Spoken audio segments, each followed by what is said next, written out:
Bienvenue très chers abonnés, une fois de plus sur cet numéro et puis sur votre chaîne Actualité 26 TV. Situation et comme koko changé, comme koko ma très compliqué na ngambu ya bandeko balingaka ko bomamboka. Corneille Nangaa vient d'être attaqué aujourd'hui. Ouais, il vient d'être attaqué, moi je vous confirme.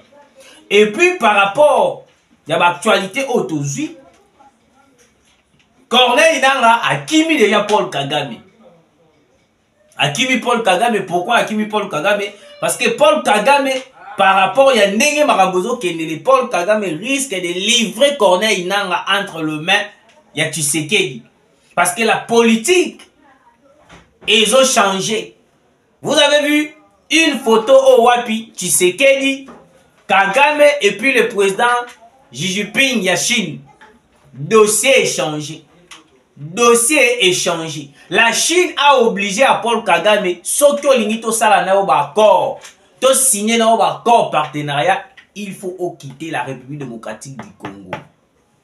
Et puis tous les terroristes et tous les rebelles, oh non, tout bazali ba congolais, il faut livrer bango et pas Tshisekedi. Match Baluki. Match Baluki, je vous dis. Partagez l'émission, commentez, likez, comme ça la vie sauverait bien. Kagame veut quitter les USA. Pourquoi? Il veut se rallier dans la Russie. Est-ce que Vladimir Poutine sera d'accord pour développer en Aowa durant cette émission? Place au Wapi, tout solo la katopé sarabino d'actualité. Merci Natatan Zambé, on va battre la biso, on va garder biso. Bande kunanga nyo surtout, to continuer ko prier. To continuer ko sambela pour na wazalendo, pour na président Félix Antoine Tshisekedi et puis pour na ministre de la justice Constant Mutamba. O wapi ba uta ki koluka ko empoisonner. Mais ministre de la justice a uti koluba quelque chose mo qui très important. Na loba ki ango pe na émission nga ibele peut-être mususu bazwa ki ango su kindenge nini. Mais je l'avais dit ici que non. Makambo et salami na prison centrale ya Makala, ezala qui peut complot ba magistrat bazaki na kati. Parce que le magistrat avait compris que notre Tshisekedi est plutôt Constant Mutamba est en train de bloquer un peu la mafia au biso to kusala. La mafia au to kusala. Le rôle pour bloquer la mafia au to kusala, que devons-nous faire? Nous devons chercher des stratégies. Comment est-ce que nous allons bousculer Constant Mutamba? Basali maska na bango wana, basali mascarade na bango wana tout. Basali tina niveau ya kokoma tina kokimisa batu na prison centrale ya Makala.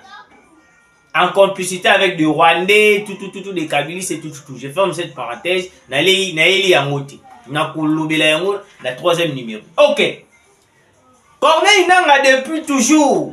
Moi je vous disais, j'étais convaincu depuis le début que Corneille Nangaa, il était dirigé par Paul Kagame. Moi, j'étais, comment je peux dire? J'avais la conviction que Corneille Nangaa, il était dirigé par Paul Kagame et dirigé par le Rwanda. Malgré tout, Corneille Nangaa, les cas n'a été pour faire l'éclaircissement en disant que oh, il y a une rébellion. Il y a un Congolais AFC, c'est une rébellion de Congolais. Place au Wapi. Donc on réclamait l'intérêt de Bisso. Oh Wapi, tout le monde a besoin. Tshisekedi a kende. Tout le monde a Tshisekedi. Bisso moko tous au pouvoir. Parce que nous avons compris que Tshisekedi ne respecte rien. Tshisekedi. Ils ont donné les raisons. Mais au fur et à mesure, on a commencé à coincer les Rwandais. On a compris que non, l'AFC que Corneille Nangaa disait que non, ils allaient par Yaba Congolais, ils allaient rébellion à Congolais. C'était en réalité une rébellion du Rwanda. Donc, ils allaient le rôle là. Bébé à M23. Oh, le lot Tokomi Komona, son propriétaire, il a commencé à recruter bah, jeunes Congolais au Bako Kinokube Tabale na kati équipe football nae. Ba recruter bango ba kende ko coach ba ba formation militaire après ba tinda bango ba kende rejoindre les AFC ba na biso ba ko zala ba porter disparu. Je ne sais pas si je me fais comprendre. Alors, de ce côté, il y a un accord par rapport à la stratégie de Kendele. Tu sais qu'il a quitté les Américains.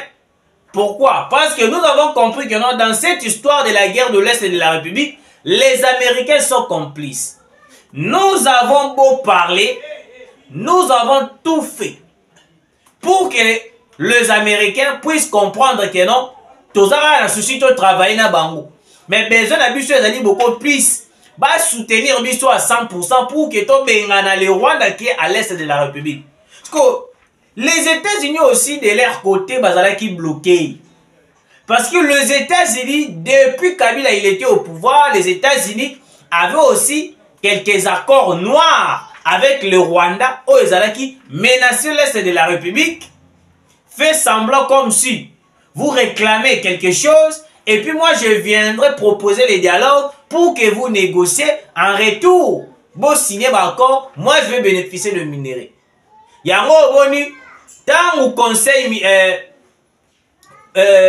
Kagame a vanissé tout le militaire dans Rwanda. A expliqué, bah non, il faut que de cette fois-ci, tout ça, tout bêta vraiment. Militairement, comme un général, alors n'importe qui, mais un général à Télémaki. Alors lui, monsieur le président, n'a le quoi Koloba. Kagame a payé Loba.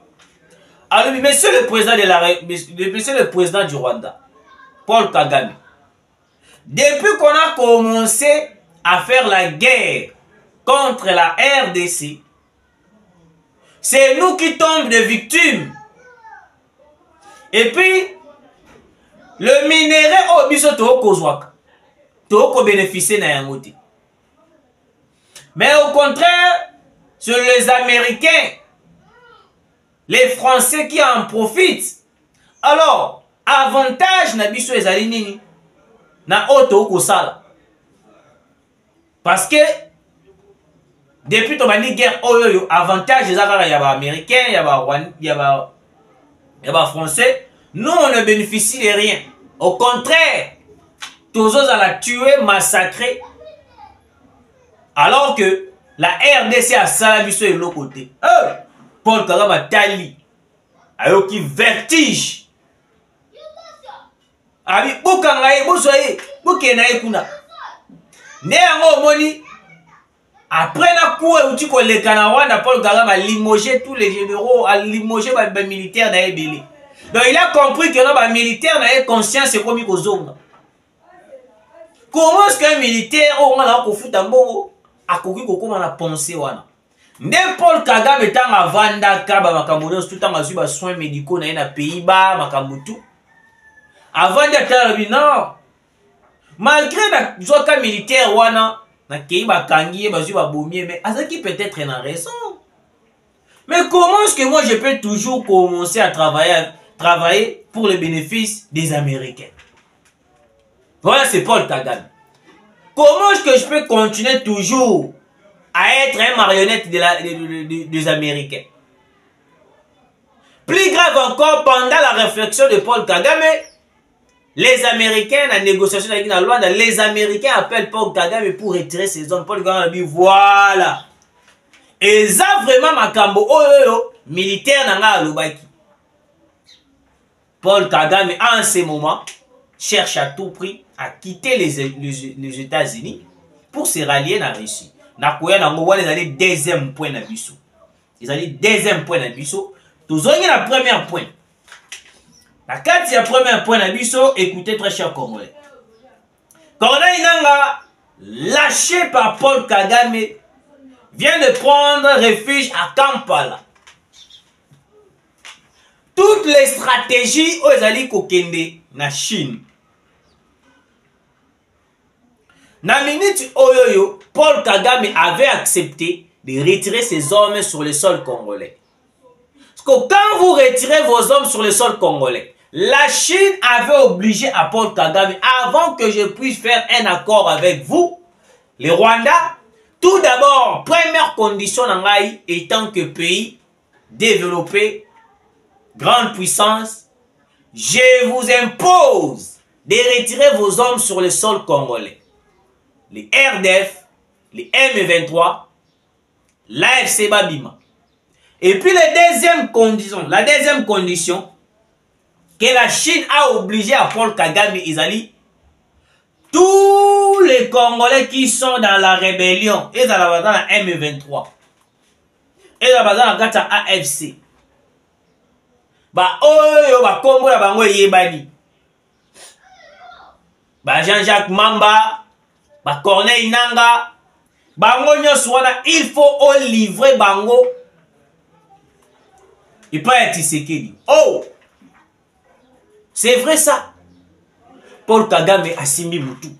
Alobi mais ah ndenge zabu izali c'est que makambo komi mabe. Makambo komi mabe ba wilingo manyo stufuna livrer bango. Ba Bertrand Bisimwa. Parce que yebi loko ni sko ekangi bango. Parce que ba Bertrand Bisimwa, ba wilingo ma, ba Corneille Nanga, ba se déclarera bazali ba Congolais. Parce que local, parmi les conditions que la Chine a données au Rwanda, donc Paul Kagame sera obligé de livrer Corneille Nanga, Bertrand Bisimwa, Paul Kagame, quel que soit aux alaki rwandais. Donc local se déclarera aux alaki congolais ou aux alaki livrés. Parce que tant qu'on annonce les M23 ont appris cela. Nde wana Corneille Nanga saleli souplicité à Kimi na Kampala. Parce que il y avait une attaque où il faut se préparer pour aller pour bloquer tous les chefs M23. En commençant par Corneille Nanga. Parce que notre cible numéro 1 ya bato bazana est izana nous Corneille Nanga. Parce que y a déjà azana condamnation moko ya makasi.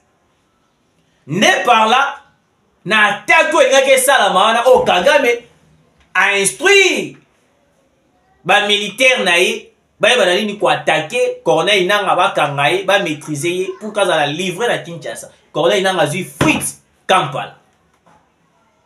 Tant que tu ça va bilo que non. Politique et un monde moko très bizarre. Et puis tu sais que dit azana ba stratégie azana diplomatie moko ya kosakanati. En ce moment, on n'a pas besoin de comprendre n'engeni makambo pour mamaboté. Na minute obisio zali guerre ici là na est, tous les nyangala kata qui cherchent à tout prix ya koyeba na nini.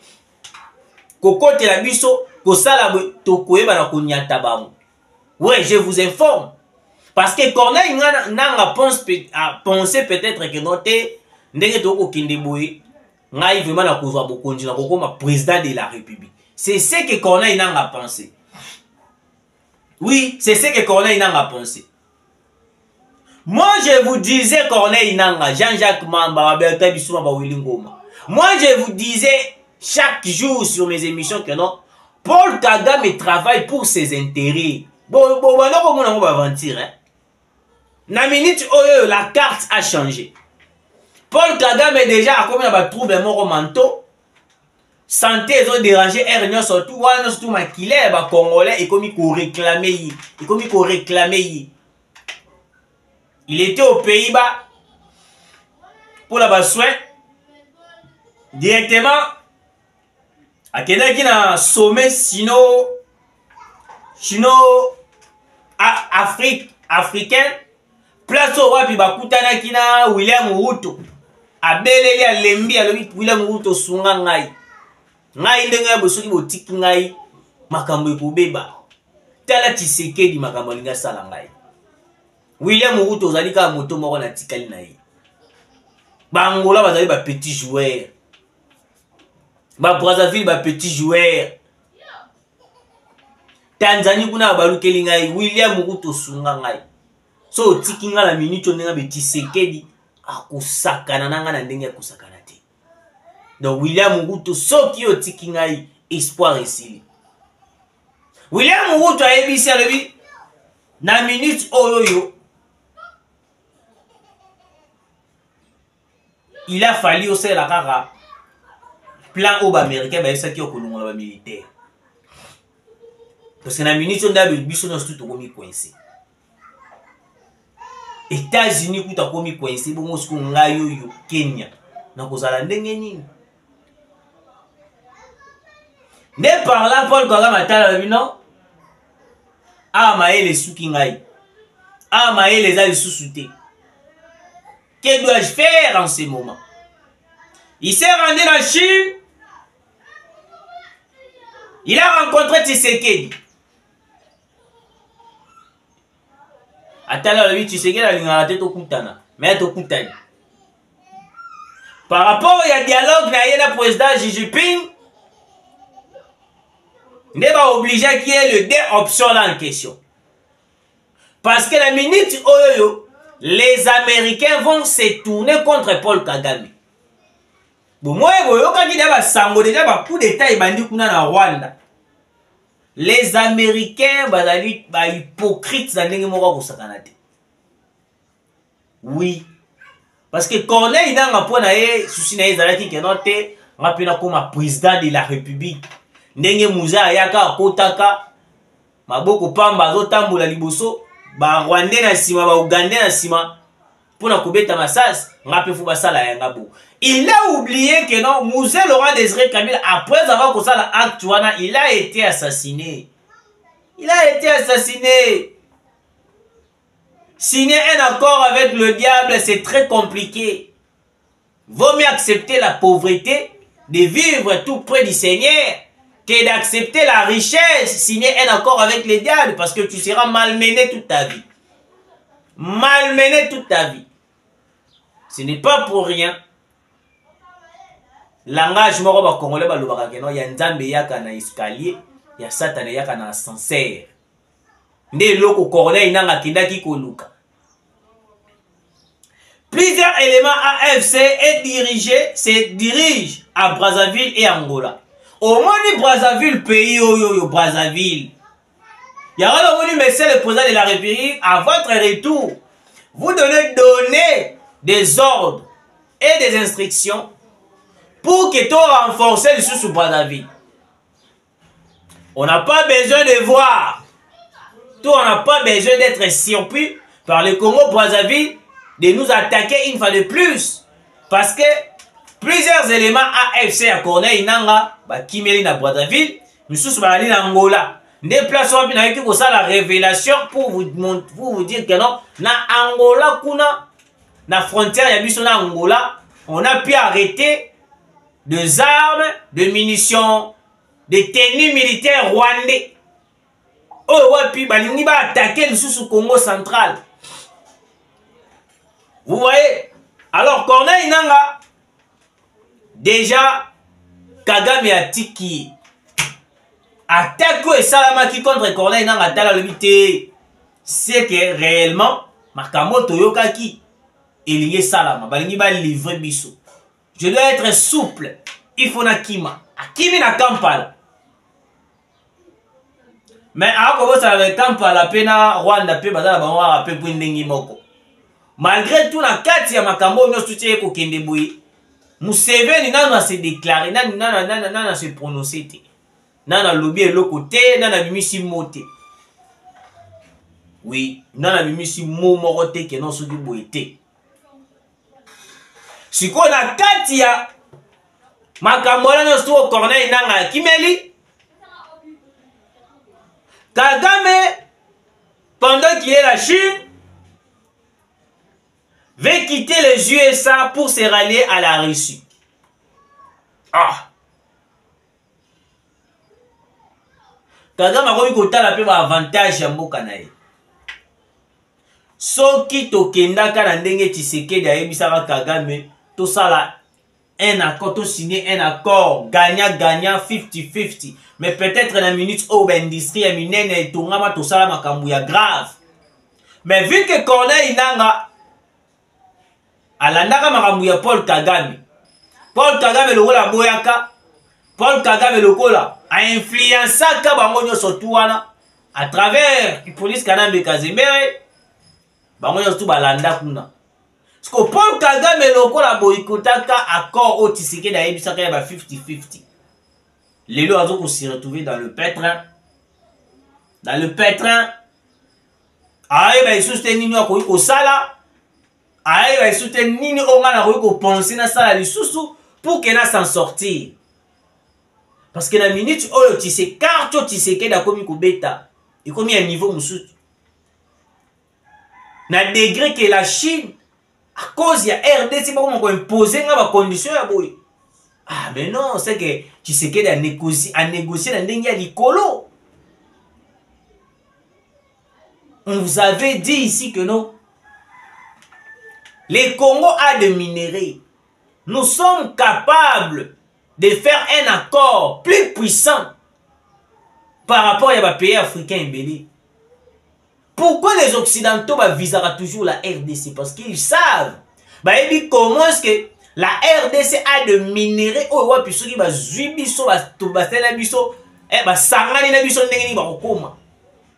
Ce n'est pas pour rien que Joe Biden a signé Moutalobi na perdre Tshisekedi na perdre la RDC.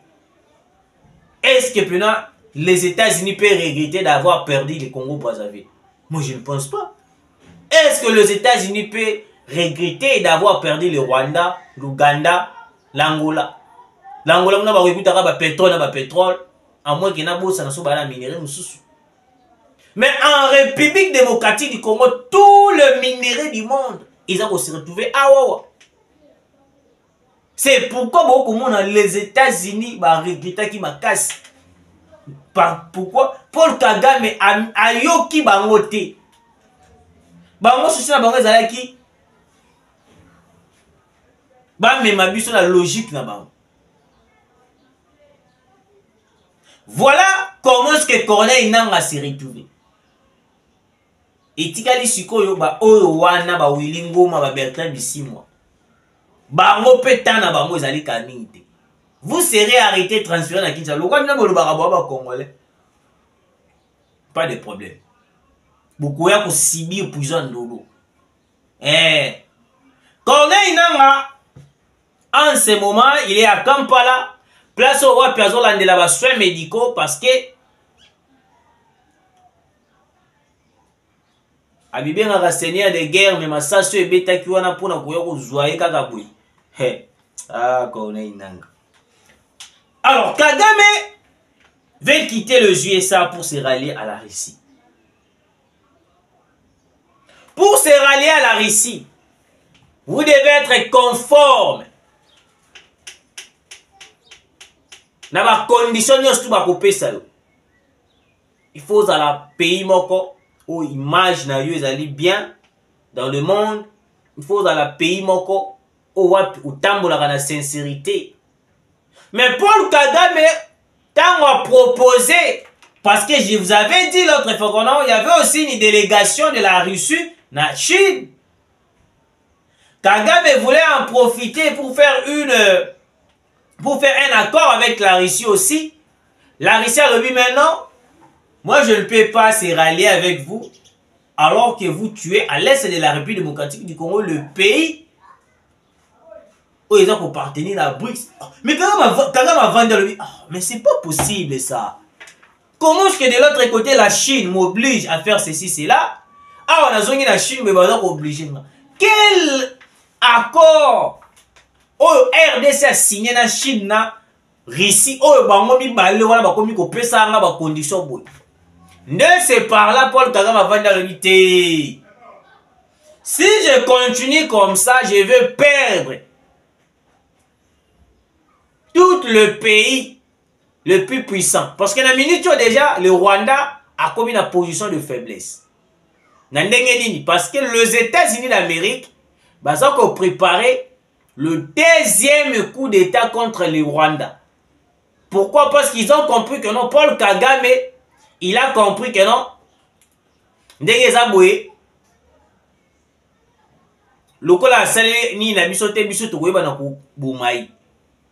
parce que les États-Unis avaient tenté d'assassiner Paul Kagame malgré le coup a été raté. Parce que Paul Kagame a commis Kobanga. Na bobangi wana mwana na ye a limogé plus de 200 et quelques militaires. Mais moi je me suis posé la question, yo limogé bato bengani bato. Ba outouane. Parce que tant bengani bango tie bango wapi. Au moins que lelo to lo ba ko baluki la oka. Corneille Nangaa a été trahi.